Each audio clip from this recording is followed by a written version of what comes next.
All right, this is an unboxing and 10-month update on my Sutro boots. I ordered the Alder 2 style in black.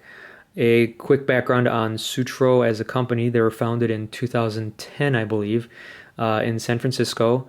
They make their boots in Mexico. That's their website, sutrofootwear.com. Their logo, seal of the Sutro, San Francisco.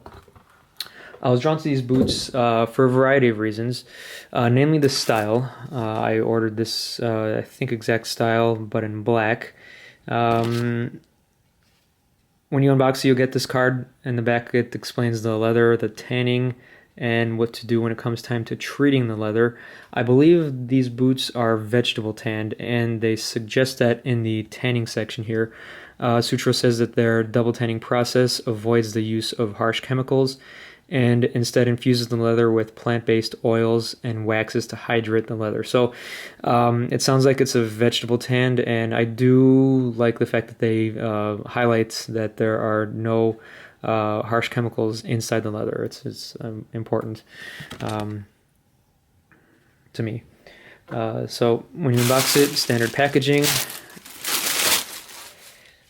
and you'll get boots.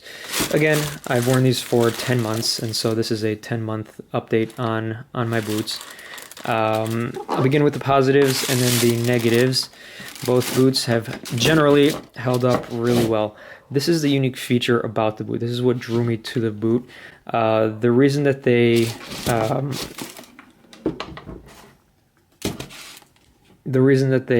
have a little slit in the back like this is for ankle comfort and ankle mobility.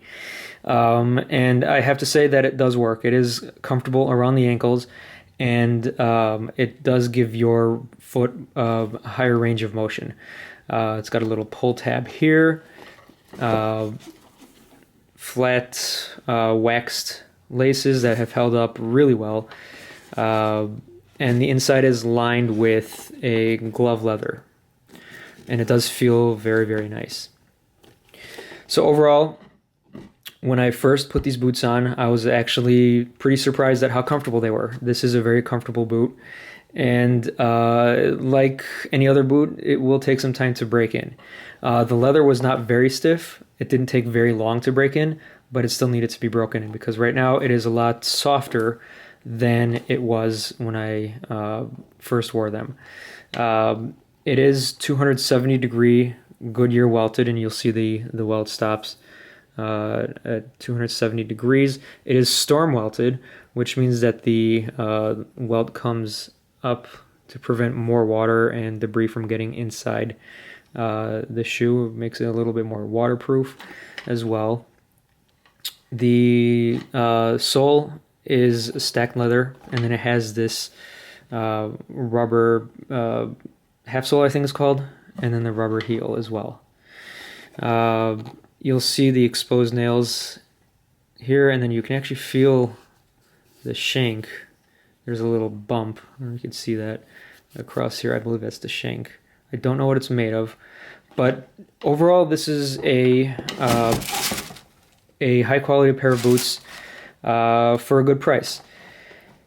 I've worn these boots in rain, in snow, and pretty much every weather imaginable: sleet, hail, slush, and they've been okay. They've held up really well. I don't see any loose stitching that's going to cause a concern. The leather has held up really well. As you can see, it's been broken in. The one thing that this does not do, I guess we can move into the cons now, it does not keep your feet very warm, but then again, most boots of this style won't do that anyway. So I don't suggest wearing this anything below freezing, 0 Celsius, 32 Fahrenheit. The other con is, if you'll notice, the rubber has begun to separate from the leather sole.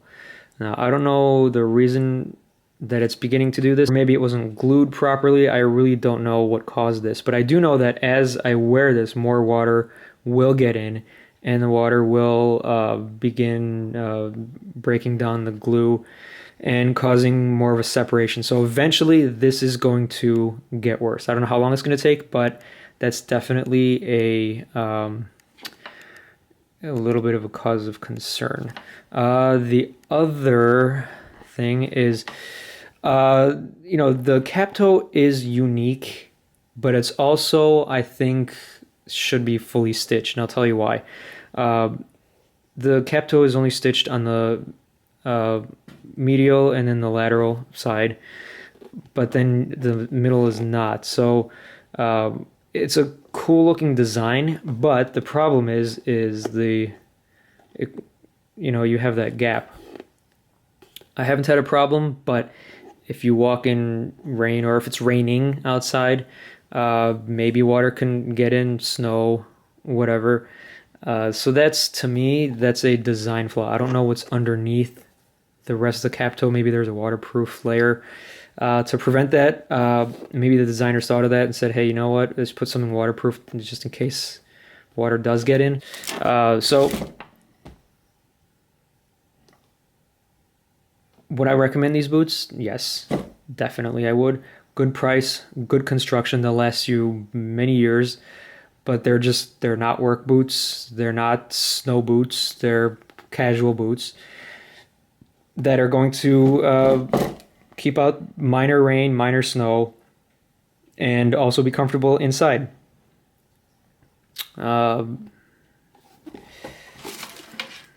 So, thank you for watching.